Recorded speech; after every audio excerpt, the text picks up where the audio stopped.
Okay, so we are talking about subgroups. So, in the last class we have seen one necessary and sufficient condition for a non-empty subset to be a subgroup. So, today we will talk about another conditions for a non-empty subset to be a subgroup. So, this is our group G, which is under this binary operator, it is a group. Let G be a group.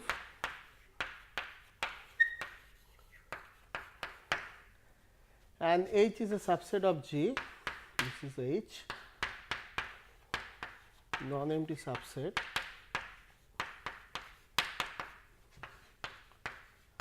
subset of G. Okay. Now, if H is also form a group under this operator, induce operator, because this we are considering only those elements, only the elements of H, if we consider H as a H to be a group. If this is a group, then it is called a subgroup of G, because this is a subset, and if this subset is also form a group under that induce operator, then it is called a subgroup. Okay, so, now we talk about one necessary and sufficient condition to be a H to be a subgroup. This is a theorem. Now, so this is telling, let this is the statement of this theorem, be a group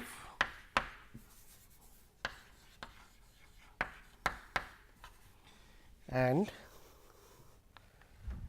then a non-empty subset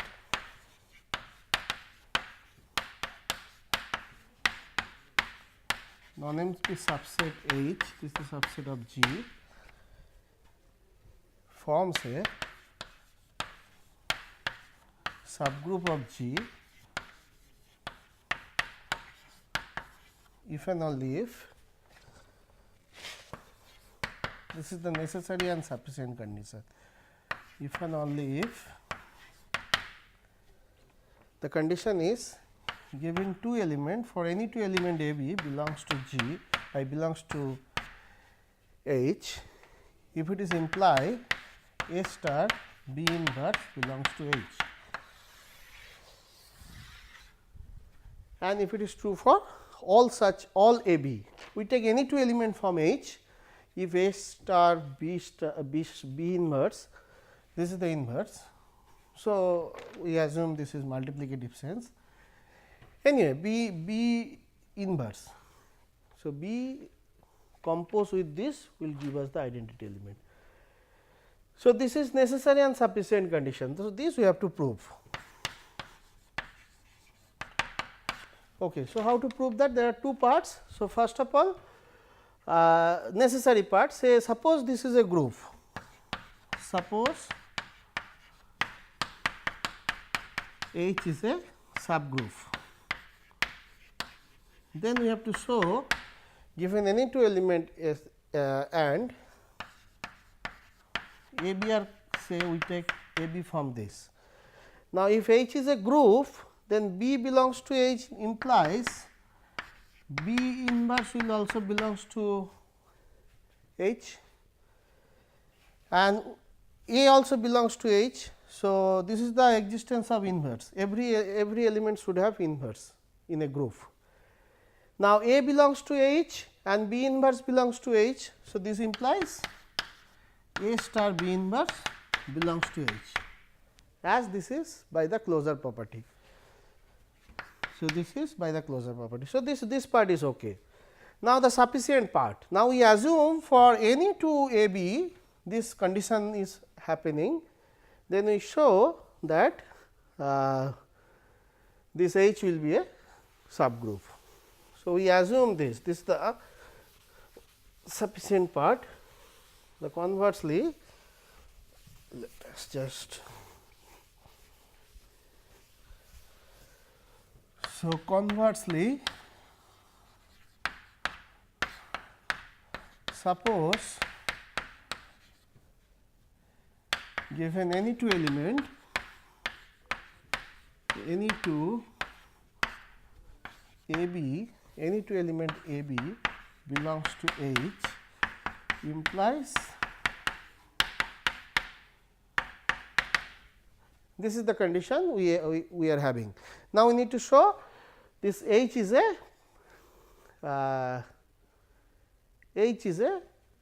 groove. H is a groove under this star and it is called a subgroove. Okay. So, first of all for that we just take A. If we take B to be A, then this condition will give us from 1, this is a. So, B to be A, then A star A inverse, which is nothing but E will be belongs to H. So, this is identity element. So, existence of identity element. So, identity element of G is in H. Okay. And then identity element if there, then we take E and A belongs to H. Now, this implies E A inverse, which is nothing but A inverse belongs to H. So, this is the existence of inverse. Every element, this is true for all A. So, for all A belongs to H implies A inverse belongs to H. So, every element has the inverse in H. Okay. So, this is the existence of inverse, and then the closure property. How to take closure property? We know if A is in, we take A B to be in H, this implies A B inverse will be in H. Now, this implies if we use this property A star B inverse which is nothing but A star B which will be in H. So, this is the closure property, and associativity property is already there because star is associate, that is why G is a groove. So, star is associativity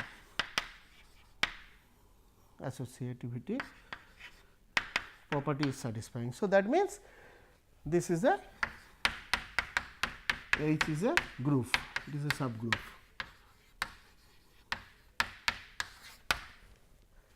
Okay. So, this is another necessary and sufficient condition to become a non-empty subset to be a subgroove. Okay. So, now we talk about some important groups. Those are called central of the groups. So, we will talk about some important subgroups. Let G be a group.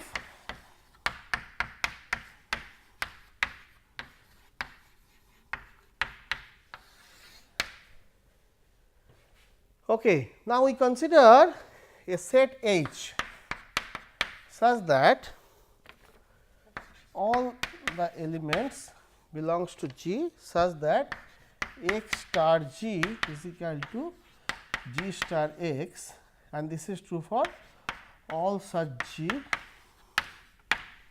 belongs to this. So, that means H is a subset of G where each element are commutes with each other. So, H is a subset of G containing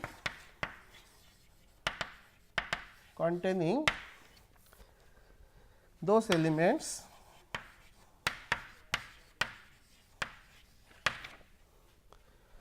of G that commutes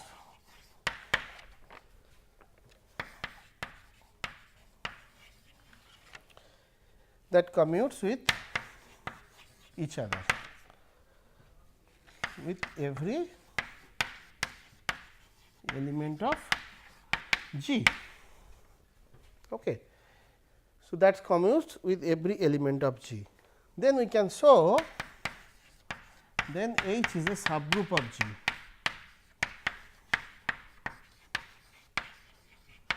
Subgroup of G. This we need to show. This is a theorem. This we need to show, and this is called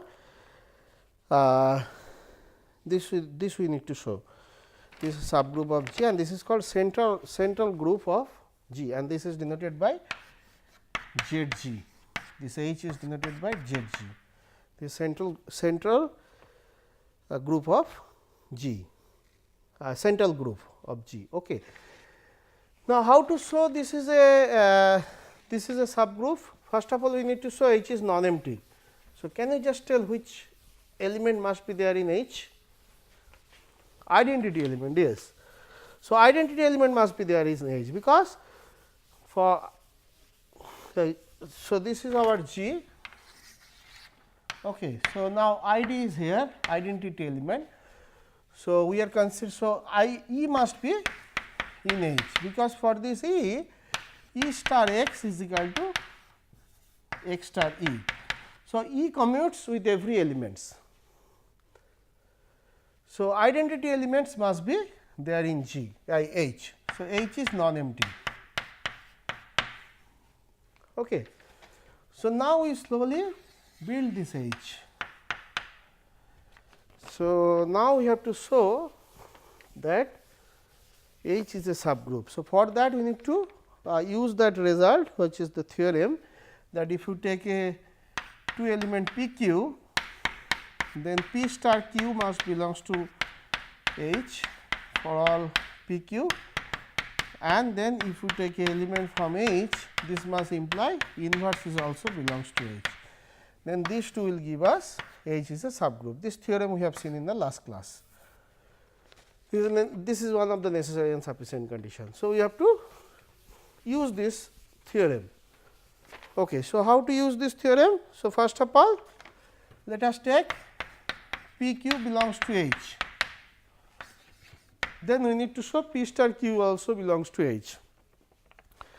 So, P q belongs to H means, so P star G is equal to G star P, and also Q star G is equal to G star Q, and this is true for all G belongs to G.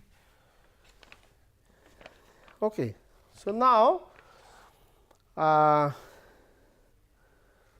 okay. So, now P star Q star G, if we just operate P star Q star G, we want to see whether this belongs to H or not.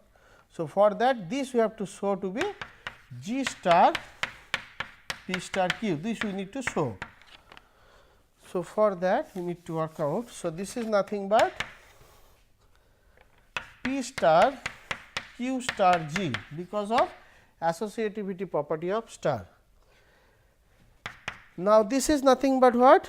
This is nothing but we can use this P star G is equal to G star Q. So, this is basically G star Q.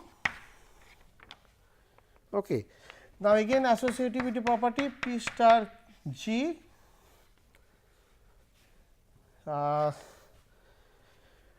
P star G star Q.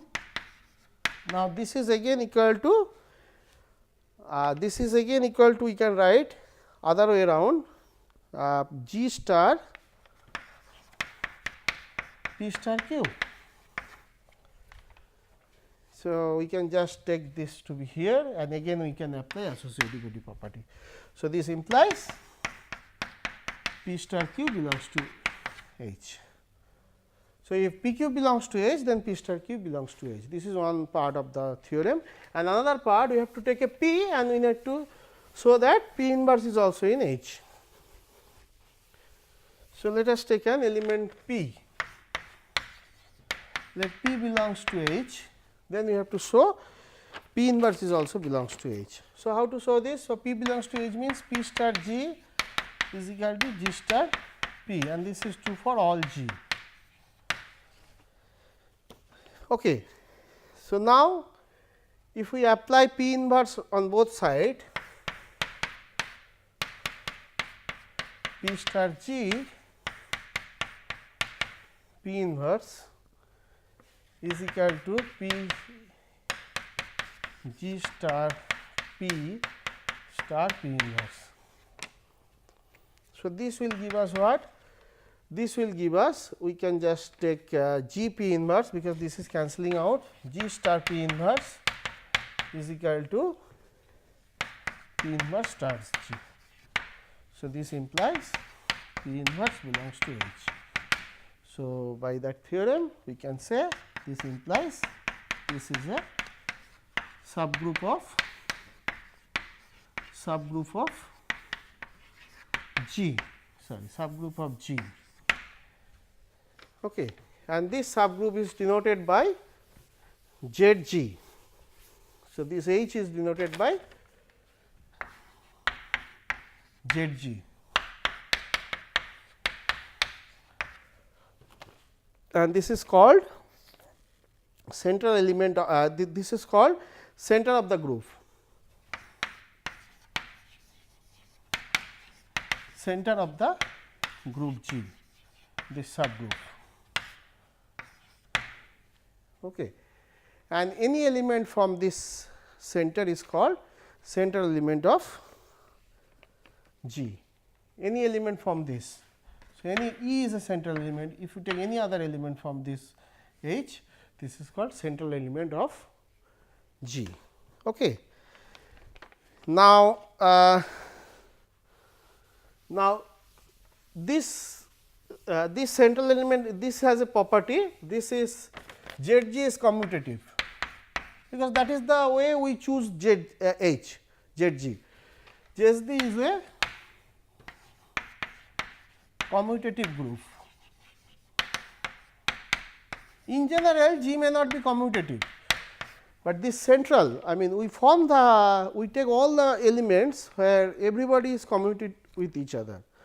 So, this is this set will form a groove, and this is obviously a commutative groove, because in this set this operation is commutative. Now, if G itself is commutative, I mean, if star is commutative in G, if G is a commutative groove, then obviously ZG is the G whole groove. Okay. So, this is the called central groove. Now, we define another terminology, centralizer group of an element. Centralizer of an element in a groove.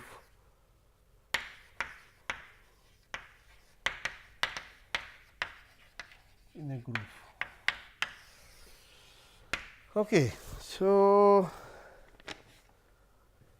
how we define this? Let G be a groove and A be an element in G. So, this is a groove and we take an element from G.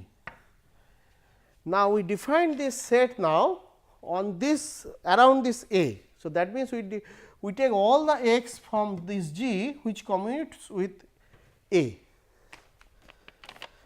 So, we define this set all G such that A star x equal to, and this is for all G. Okay. Then we can, so this is all the elements where it is commute with this set is called centralizer around this element A, and we can very well we can show that this is also a subgroup of G, because this is non-empty, because E must belongs to H. Okay. And again we can use that theorem in certain substitution condition, we can show this is a subgroup of G, and this is denoted by C of A, centralized groove around the point A. Okay. And so, now we define another groove which is called cyclic groove, cyclic subgroup generated by a point A.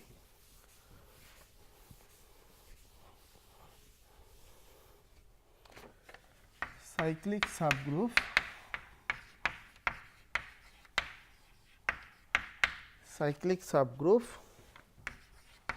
generated by an element. Okay, again let G be a group, G be a group, and we take an element from from G. Let A be an arbitrary element from G. Okay. Then we defined a set which is a subset of G. So, this is our G and we have an element over here. Now, we take the set where we get the points by generating A. So, A star A, which is basically in A square, A cube, A to the power n like this. So, if we operate A with itself, so it is a subset which is coming from generating from the element A. So, this we denote by H, which is basically A to the power n, n is a integer, right. Yeah. So, this set, now this set is a non-empty set, because A is there, this is not equal to phi, since A belongs to H. Now, this we can show to be a subset, subgroup. So, H and star is a subgroup of G.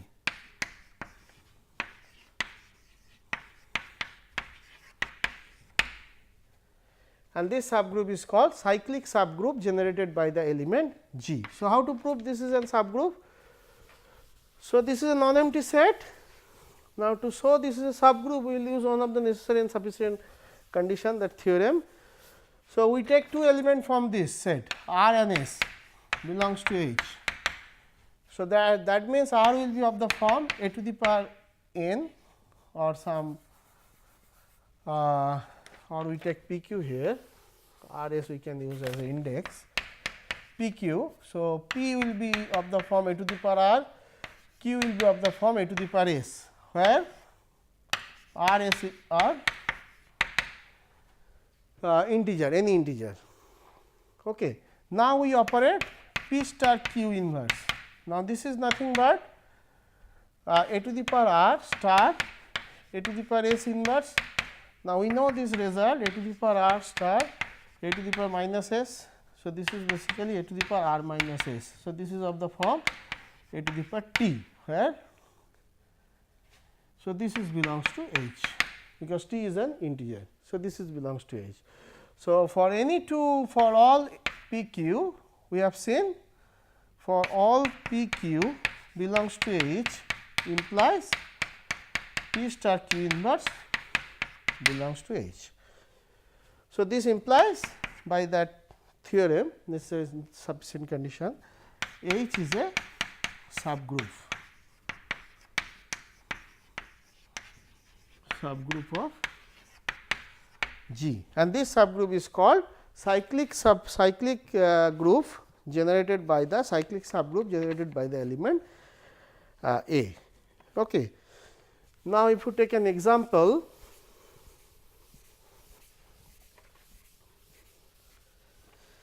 like say if you take S to be our G to be 1 minus 1 I minus I. Okay. So, we know this is a group under multiplication. This is a group under multiplication. Now, if you take an element A to be minus 1, then what is the H? H means that set generating by A. This is nothing but 1 and minus 1. Okay. Now, this is basically a subgroup. We can easily verify this is a subgroup of G. Okay. So, now we define what do we mean by a cyclic group.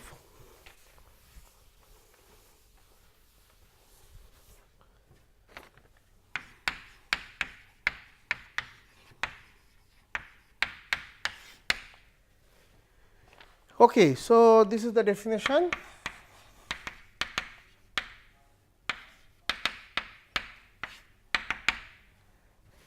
And this that subgroup which is generated by that element A is called a generator of that group. Okay. Let so and group a group G is called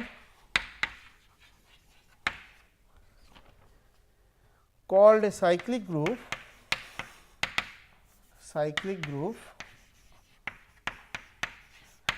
if there exists an element which generates that group.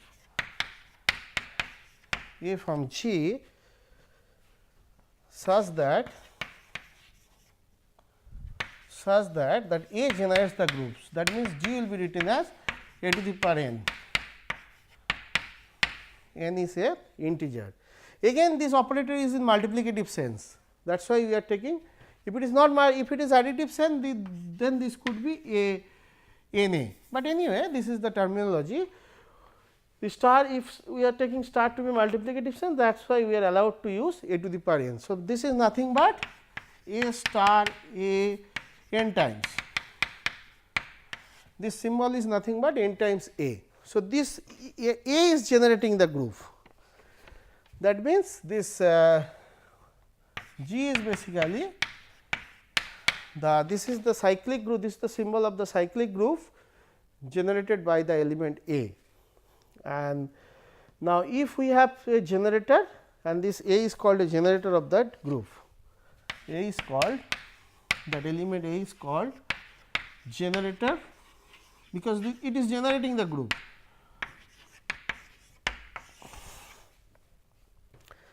Okay, it is generating the group, that is why it is called a generator. For example, if we take the group Z, set of all integer, with the, if we take this group, this is a group, this is a cyclic group, because this is the generator, 1 is the generator, 1 or minus 1, any one of this is a generator, because this this can generate the group. Okay, now, if you take this the set which we have talked about, S to be say 1 minus 1 I minus I. Okay, this is a group, this is a cyclic group. Why? Because who is the generator? Here I or minus I is a generator. If you take A to be I, then it can generate the group.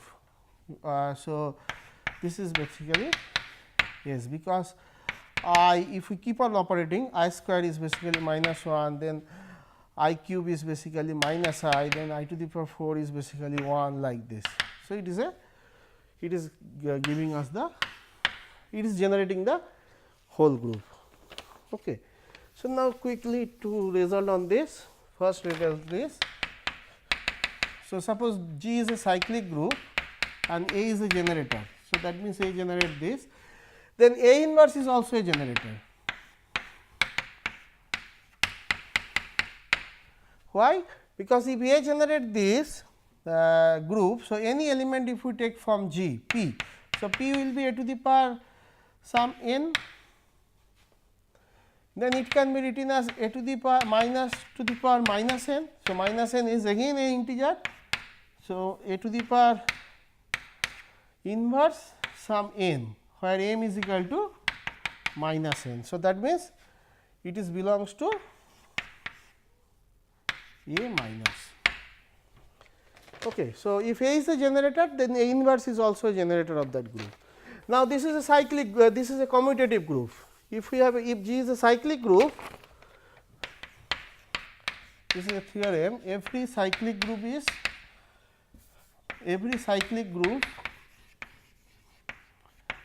is abelian. So, why? Because if you take a cyclic group, then we have a generator, suppose A is a generator of that group, A is generating. Now, abelian means if you take two element P Q, we have to show P star Q is equal to Q star P. Now, how to show this? Now, A is an element, so A will be written as sum a to the power r, Q will be written as sum a to the power s. Now, P star Q is nothing but a to the power r star a to the power s, which is nothing but a to the power r plus s, which is nothing but a to the power s plus r, which is nothing but a to the power s star a to the power r, which is basically q star p. Okay, so this is commutative. So, thank you.